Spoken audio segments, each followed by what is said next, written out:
And good afternoon, I would say.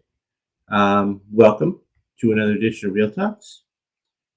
My name is David Steele. Um, I actually did have something I wanted to start with. Hold on, guys.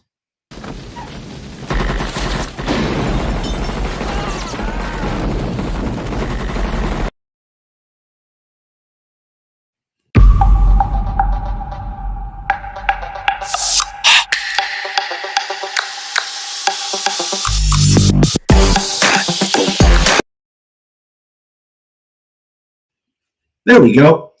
Good afternoon, everybody, and welcome to the first live stream of 2025.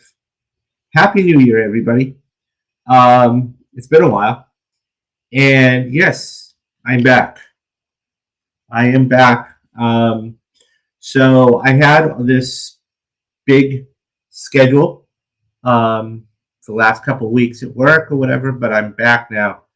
So, as you just may or may not have seen, one of the very first retrospectives that we are going to be talking about of 2025, and I have a ton of stuff planned for you guys. It's going to be a matter of time and everything else, is the movie, if you haven't seen it. I'm going to see how this is better than streamer. Dick Tracy. Dick Tracy. Wow, what a movie. It's been 35 years since this movie was made. Really, I had a fun time watching it. It was really one of those things where I had seen it times, and so I forgot really how much fun I had with this, and that was the main focus for me for this one at least. Some of the other ones I will get into this year were a little more serious, but since we are starting with Wall Street for the perfect movie of the first month of the year, January, I wanted to try and give you guys something a little lighter, on the lighter side. This was, as I said, 1990. So, a couple of things. This just came right after, of course, the amazing 1989 Tim Burton Batman. So it's going to be kind of hard to follow that up in any capacity. But it was a lot of fun. It was a lot of fun.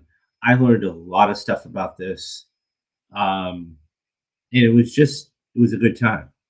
So all that being said, there are a couple of things that I do want to go over, but before I do that, real quick, I wanted to just say that a couple of things. Number one, I am trying Restream out. So this, if it is a little, you guys are seeing this in 720. I am going to convert this to 14 for you guys. So don't worry about the video quality right now. I will be converting it. So you got anybody who doesn't see this stream this afternoon will definitely see it tomorrow. That's first and foremost. Second of all, guys, try and shorten the length of these streams in retrospectives because I know they're long, guys. They're almost an hour long for every single one, and you guys really don't have all the time in the world.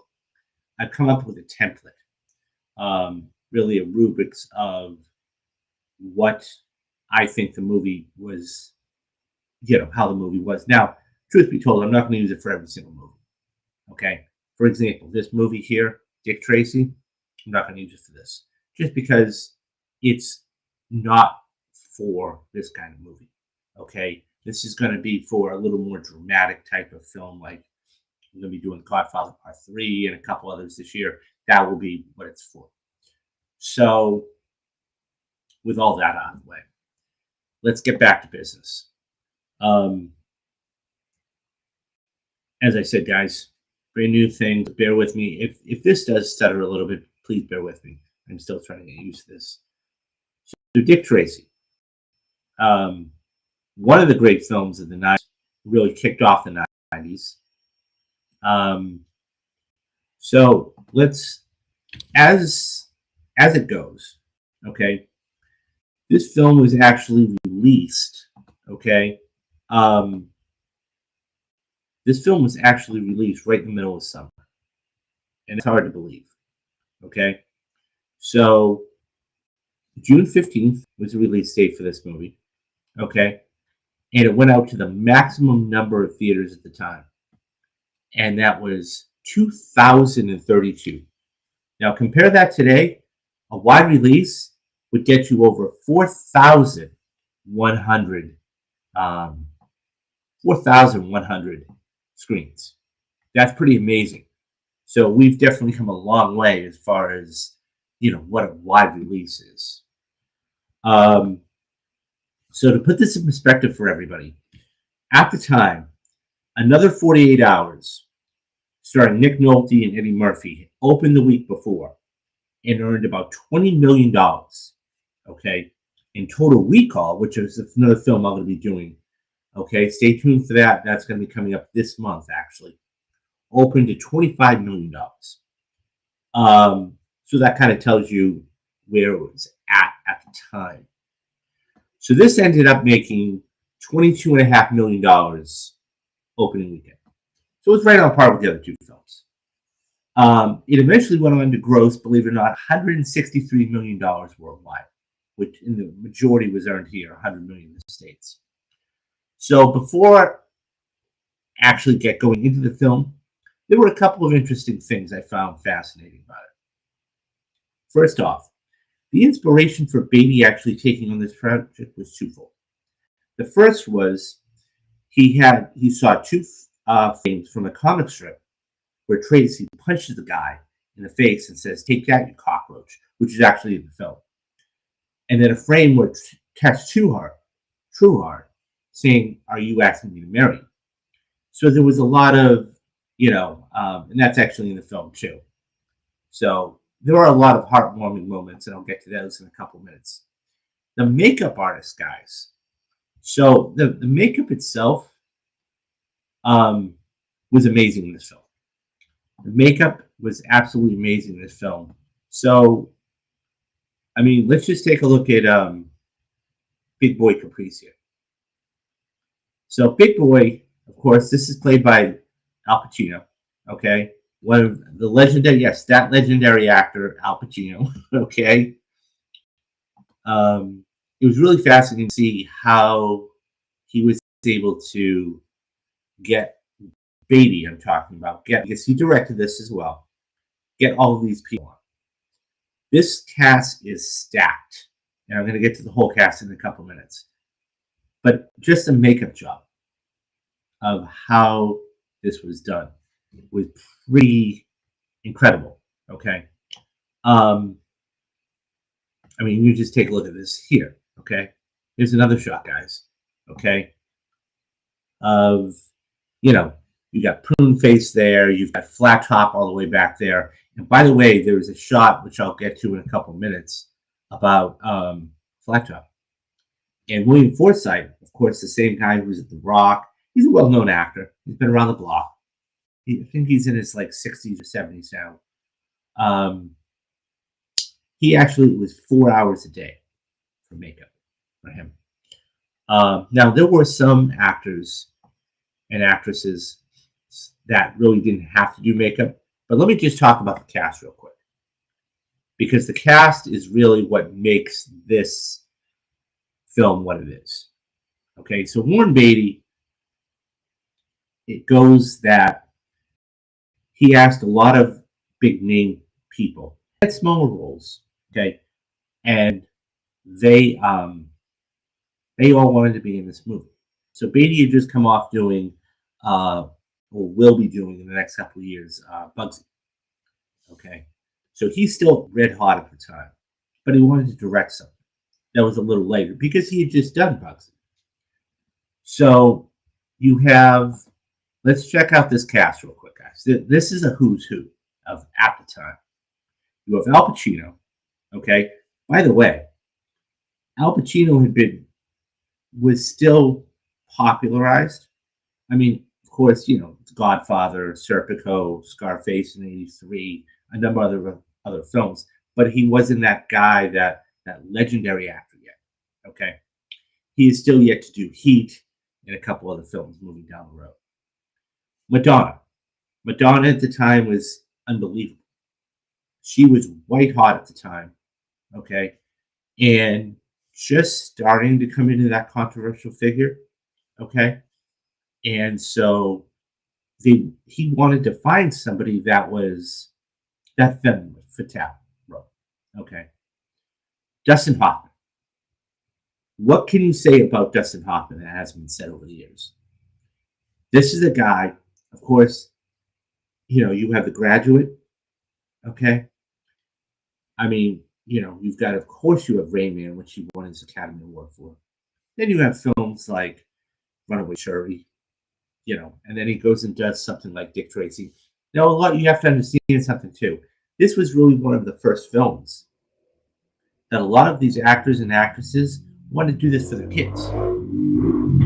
So that was something to be said too. Now, it's interesting because the actor who plays the kid, he never acted yet.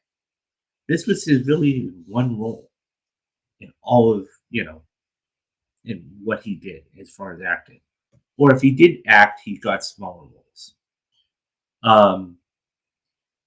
Glenn Healy, she acted some, okay? I mean, she never became that big name actress, but she did get around and have a lot of supporting roles in films and television. Dick Van Dyke.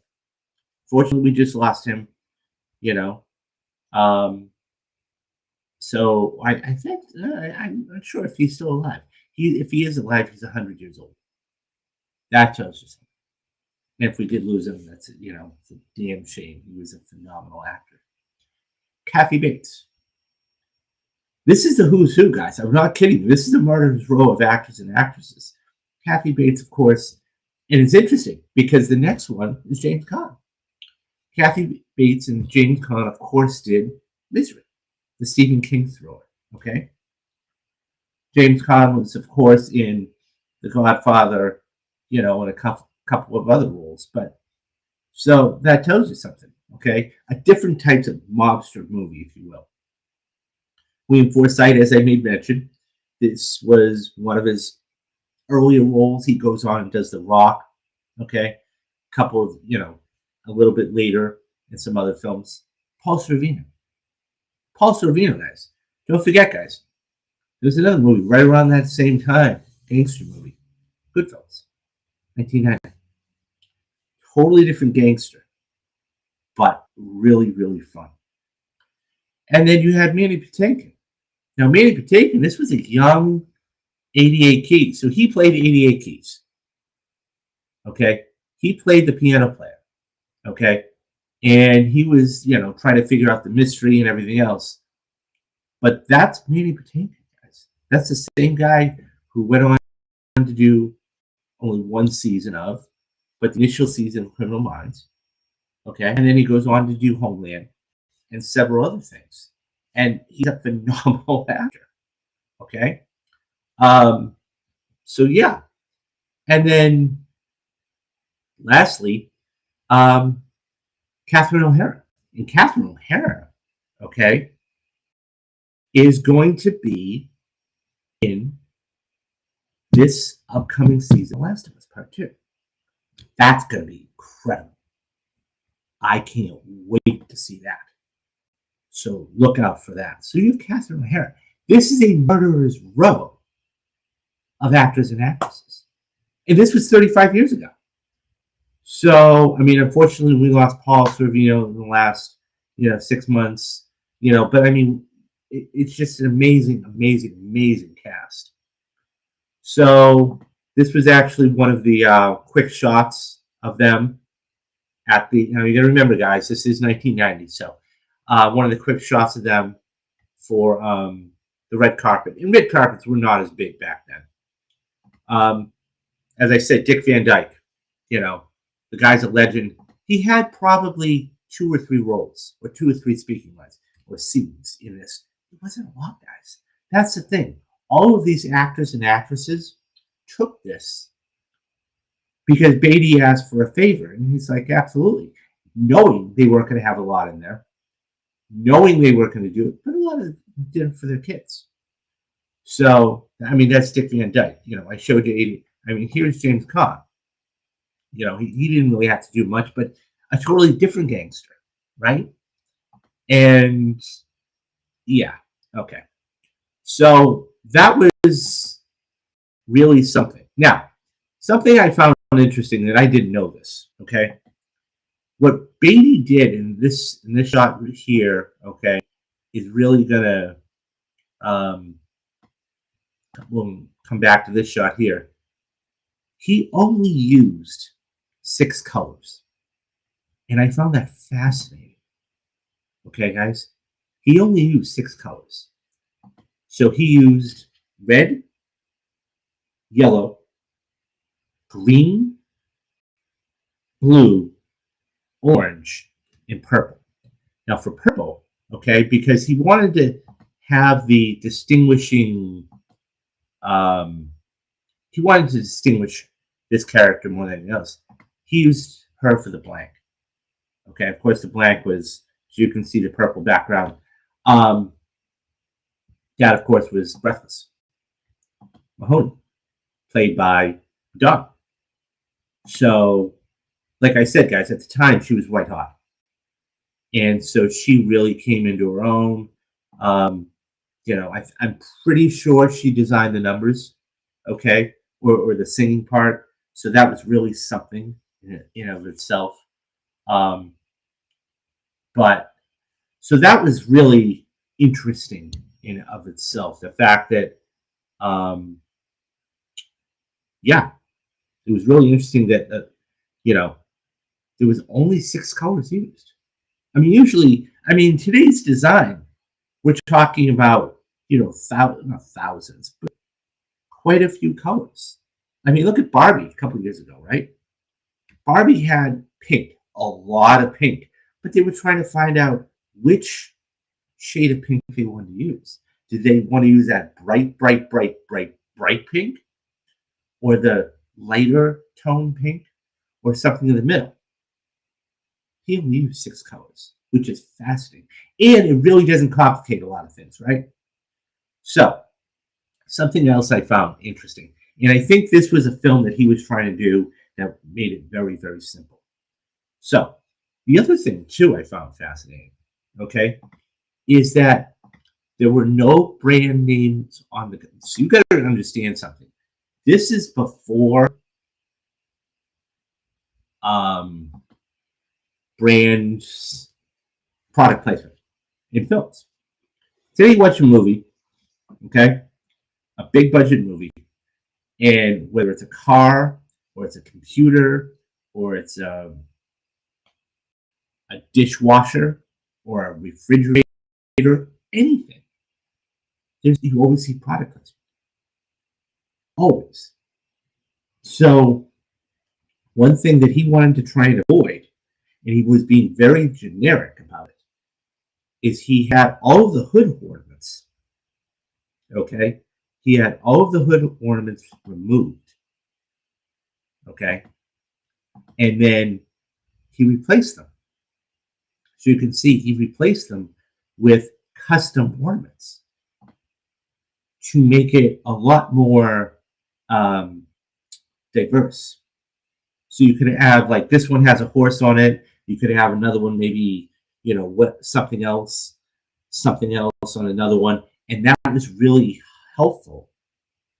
And look at the color of the car, guys. It's purple. What did I just say a minute ago about Breathless? He wanted to use purple. So what he did was, and it was genius, he correlated, okay, the color of the character with the color of the car. So even if you just walked in, flipped on the television, had no idea what this movie was, you could understand, okay, that this color related to this character, no matter what. And that goes true with the gangsters too. right? So you see, like I said, a lot of green and red and blue, and those were the colors of the cars. So the fact that he was able to actually take that color car and use it for them, fabulous. Fabulous, fabulous, fabulous. So as I said, the blank, of course, was done by Madonna. She always used purple. And so it's interesting. So Beatty, in an interview, okay, actually said that sequels really detracted from the actual film. So he said, leading up to that, sequels take the fun out of movies, and I kind of agree with him to a certain extent, because you could have had this be an on character. Take it, look at gosh, I can't think of his name. Benoit Blanc of the Knives Out series, right? It's an ongoing thing. So we've had Knives Out, we've had Glass Onion, we've got another one coming out in a couple of years by Rian Johnson, but it could have been an ongoing thing. He could have made this into a complete franchise, but he didn't, because he likes that one-off type of thing, okay? And that was kind of interesting to hear him, who is, by the way, guys, he played a gangster himself back in, I want to say 1967, 68. Somebody will have to correct me in the comments about the year, with Bonnie and Clyde, with Faye Dunaway. So really, there's something to be said there. But I agree with it. So, like I said, as you may or may not know, okay, this was actually directed by Warren Beatty, who plays the title character. And I went through all of the great characters. Okay. So here are my overall thoughts on it. Okay. I had everything a comic book movie should be. And, you know, once again, you have to understand something, that this came out the year after Batman. And that being said, it had a lot to live up to, right? It was a different kind of comic book movie. It had crime fighting, it had tender moments, it had moments of witty humor. The aesthetic was great. I loved the aesthetic. The whole using 6 colors, phenomenal. It was just like watching a comic strip. Okay. We like a lot of grounded stuff, whether it's the Dark Knight or the Batman, or even though it's the same character, just grounded stuff, right? This was very, I mean, the only thing I can equate it to is Batman in 1989, because it was a comic book. The scenery was a comic book. The cars were comic book-ish. You had the Tommy guns. I mean, as you saw in the opening clip, just a lot of things. The music was awesome. The music was awesome, and done by one Danny Elfman, who just coming off doing Batman. So he has done 2 back-to-back comic book movies at this time. And the runtime was just spot on. It was an hour and 45 minutes. Today we like these marathon movies, right? 2 hours and 20 minutes, 2 hours and 40 minutes, 3 hours. This was perfect. This was right in that sweet spot of 90 minutes to 2 hours. And that, I think that was really something else that hit home, right? Because you could sit down and watch this on a Sunday afternoon, right? And really enjoy yourself. So, as you know, as the movie opens, okay, one of the first shots I loved to see was that red background. Once again, guys, I've talked about it before, only using 6 colors. And as with the camera pans up, we see that yellow fedora. You don't even need, it's one of those things, you don't even need to see the title credit. or the title of the film because you don't know who it is, right? It's Dick Tracy. The color, the difference in the color gets you that immediate feeling of a comic book and what it is.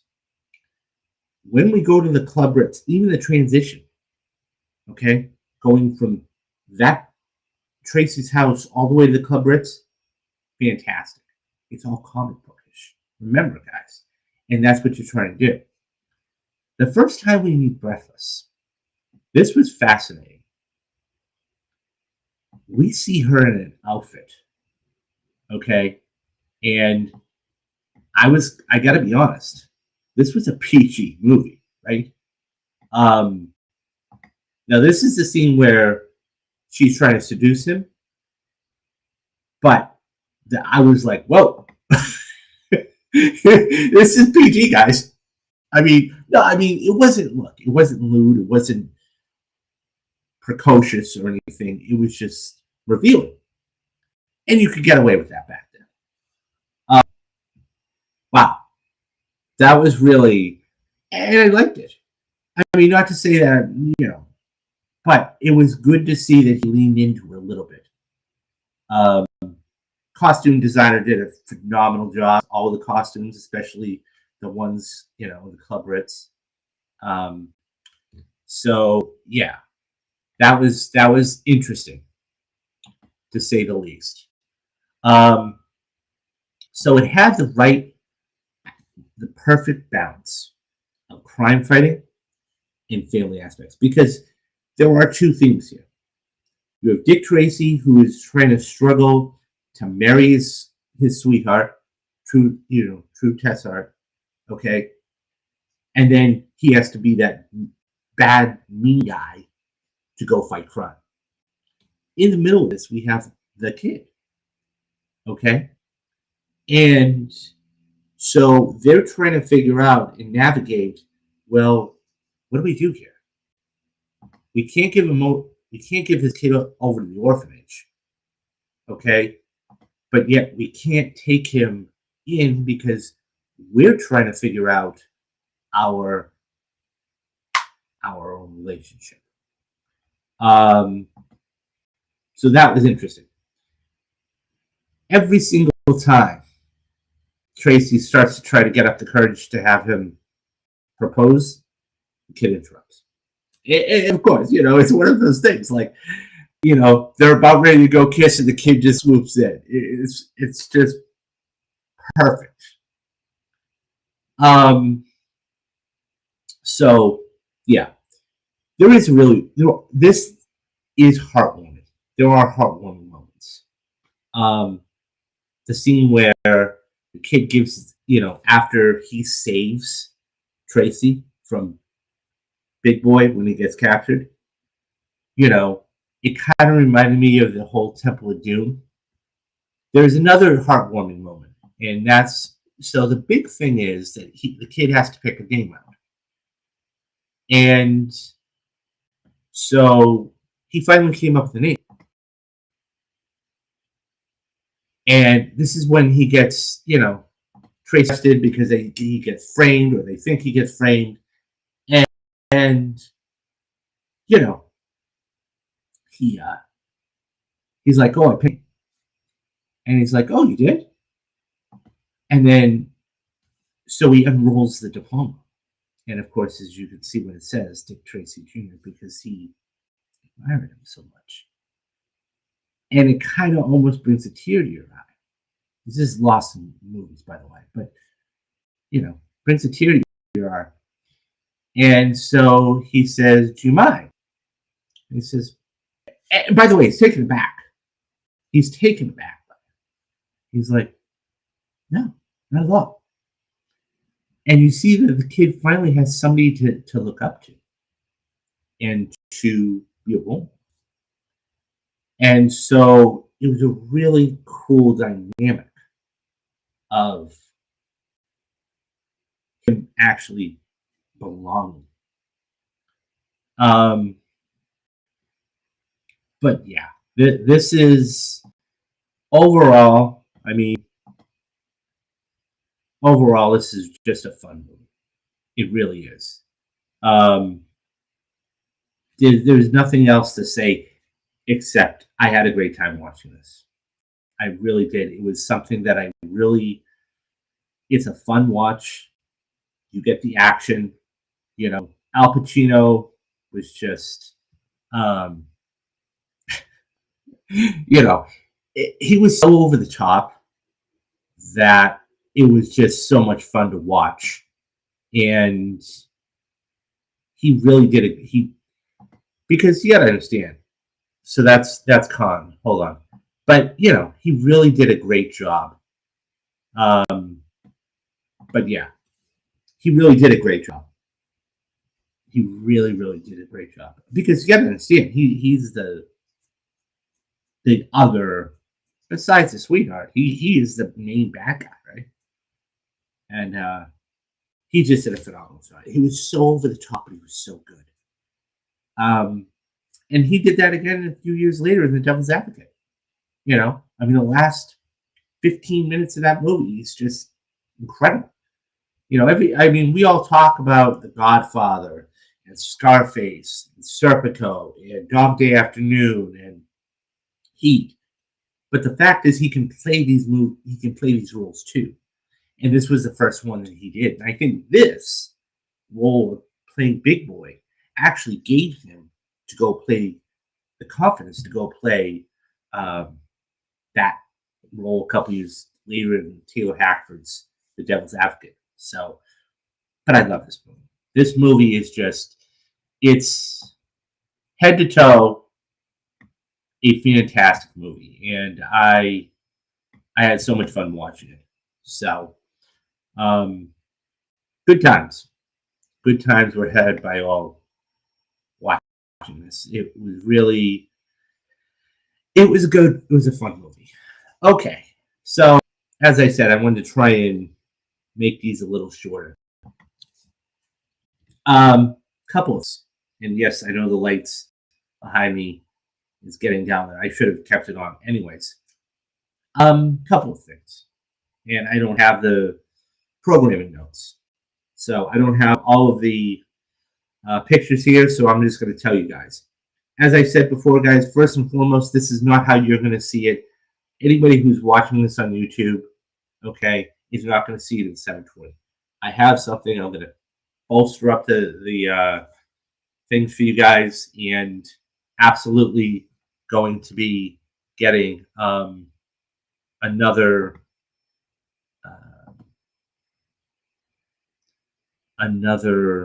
something for you. Also, guys, I am trying Restream out. This is a new streaming service because I want to see how this works, and it's going to be cheaper. So that's the big thing with this. So just bear with me here, guys. So yeah, it's one of those things where I'm changing things. I'm changing things, and this is why it may take a little time to finally get going. Okay, so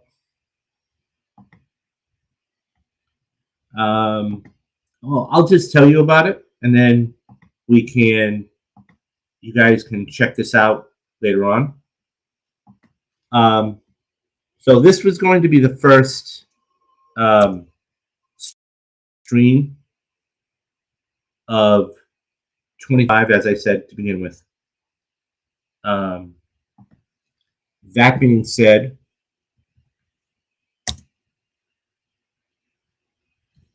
yeah, sorry guys. That being said, first of all, I hope everybody had a fantastic New Year. That is the number one thing I want everybody to have. So, a couple of things. Before we get to this, okay, I wanted to just tell you guys what's going to be coming up. And first and foremost, guys, on Sunday, which is going to be the 5th, okay, I am going to be live streaming the first episode of The Last of Us. Okay, and The Last of Us, of course, is the hit show that just came out last year. Pedro Pascal, Bella Ramsey, myriad of other things. Anybody who hasn't played the game, I'm not going to spoil it. Don't worry. It's a phenomenal show, phenomenal game. But I am going to be doing a rewatch series. The plan is going to be once a week, every Sunday when it was on. So I want to keep on that trend until March. I want to do The Last of Us Part 2 for you guys. Still trying to figure out how we're going to do that, but okay. Number 2, Dexter. And by the way, guys, I'm just going to step away for 1 second because I am going to get the light on.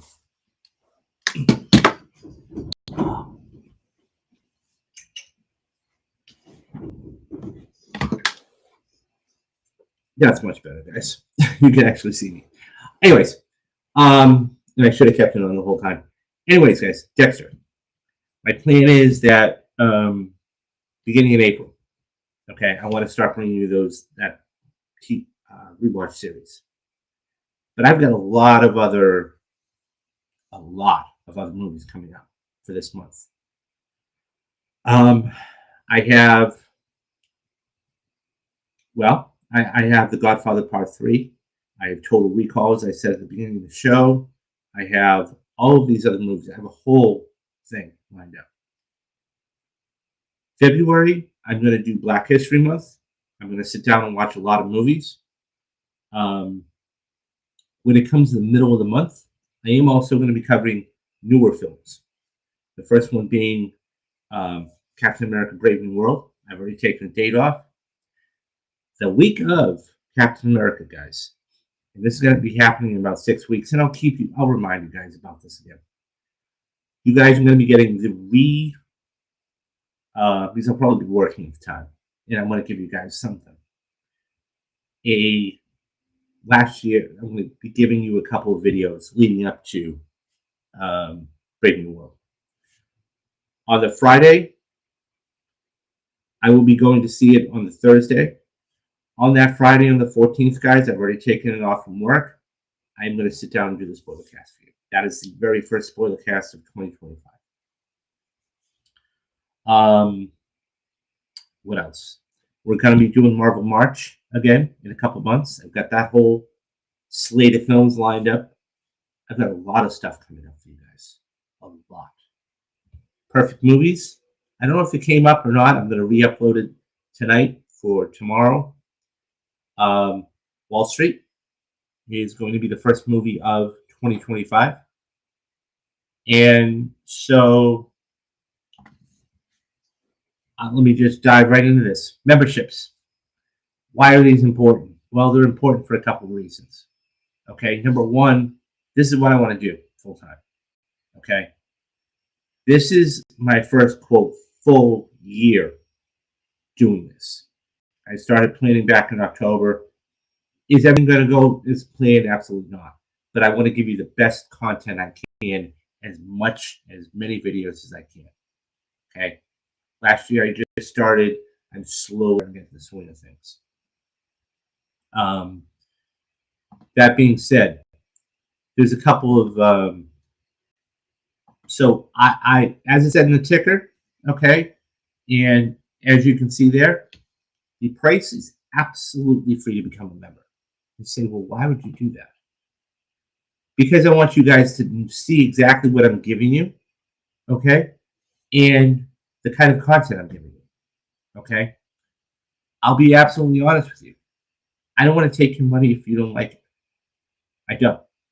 I want you to enjoy what you're seeing. Okay. So the first month is, as it said in the ticket, completely free. Completely 100% free. I want you to become a member. If you like what you see, I want you to consider becoming a channel member. Okay. I have 3 levels. I've made it very, very, very cheap for you guys. The first level is $2.99 a month. I compare that to like a gallon of gas. Okay. Okay, I live in LA, and the outskirts of LA, and it's almost $4 or $5, or even a Starbucks drink, guys. Go to Starbucks, you spend $3 on a coffee or a drink. That's 1 month. The second is $5.99, $6.99. That's a gallon of gas here in LA. Okay, depending on where you are, it's almost $6 a gallon, guys. Both for $6 a month or $7 a month, you're getting all this content. You're getting the perfect movies. You're getting the retrospectives. You're getting interviews when I can get them. You're getting all this stuff. Okay. And the big one, the big one, okay, is $10 a month. It's $9.99 a month. When you look at right now all the streaming services out there, whether it's HBO Max or Max, whatever you want to call it, whether it's Netflix, whether it's Hulu, whether it's Disney Plus, they're all in the $15 or $16.99 range. Now you say, well, they bundle them together. You're right, they do, but you're still paying $15.99 a month for all of them. Okay, I'm giving you all this content, and I'm not putting any of this stuff behind a paywall, guys. Okay, so listen, I watch YouTube too. Okay, I have my creators I really enjoy. I would be really, really bummed out if they put stuff behind a paywall. Okay, I'm not going to do that to you guys. Okay, and this is what I want to do full time. Okay, this is why I'm trying to give you as much as I can. Now, as I said, it's not going to go all smoothly, but I want to give you as much as I can. This is the first stream of many this year. And yeah, I mean, my goal is to try and build the subscriber base up to 2,000. That's my goal, if I'm being honest. That's just a start. So I do have an idea for a giveaway. Okay, a once a month giveaway that I think is going to not only get more people to the channel, get more eyeballs on the channel, but really get a lot of interaction. I was looking into some stuff today. What I'm going to do is once a month, and I will let you guys know when I'm going to start this. Once a month, okay, I'm going to have, it's going to be a giveaway, okay, and you guys, it's going to be like a comic bookish type of thing, okay. You guys, so I will do a retrospective, okay. In order to enter the contest, okay, there's a couple things you've got to do.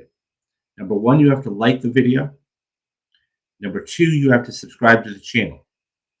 Number three, okay, in a couple of sentences, I want you to tell me why you enjoyed this movie or didn't enjoy this movie. Okay, it doesn't have to be a paragraph, okay, because hopefully over time I'm going to be getting a lot of these to read, but just 2 or 3 sentences. And then what I'm going to do is once a month I will pick out, I'll pick out a winner, okay, and then that person, okay, will be getting a lunchbox, a mug, in either a shot glass or a lanyard. And I think it's probably going to value about $50, $40 to $50. So, like I said, this is just trying to jumpstart things. And like I said, it's going to be a once a month thing. Okay. And as I go through, I'll refine it more and it'll be easier. So, yeah. So that is going to, and you know what? I think we might even start it. It's DC. I work for a company that's got the IP at DC, but I think we'll start it in March. Okay. So that way, it's a comic book month. I think we'll get it jump started in March. So, but yeah, coming up, like I said, I'm going to have a couple of different things. Sunday, assuming I'm not working. Sunday will be the first episode of The Last of Us, the rewatch series. I thought I uploaded Perfect Movies for yesterday. I guess I didn't. So if I didn't, you guys will be seeing that tomorrow. Okay, on the 3rd. And then anybody who's not watching this now, okay, will watch it on the 4th. So this will be the one on the 4th, and then we'll have the Last of Us on the 5th. So, and that's the week, and then we're gonna go and continue to do that. I'm excited for 2025, guys. I really am. Now that I have a schedule and everything else, I got so much stuff watched before. I've got to record now, and there was so much to do about the streaming service and how long do I get it for and everything else. So, yeah, this is almost 46 minutes. I'm going to try and knock this down a little bit. This is a brand new streaming service, like I said, guys. So if there are some choppy parts to it, I'm going to do the best I can to edit it down and go from there. But I would just say, bear with me, guys. Bear with me, and then once and let's do this together. That's the goal. So, anybody who is going to watch this on the rewatch, thank you. I would just ask that you please like the video, subscribe to the channel, and leave a comment. Do those 3 things. It's completely free. It won't hurt you, but take you a couple minutes. It will help other people like and see these retrospectives too. So, that is gonna do it for me. And as I said, thank you for everybody who is going to watch this and tune in. And just know that you guys are going to be getting a lot of more stuff over the course of the next year. So, on that note, I am David Steele. You have been watching Real Talks. And do the 3 things that you have to do every single day. Number 1, be good to yourself. Number 2, be good to others. And 3, take care of each other. With all that, I'll see you guys later.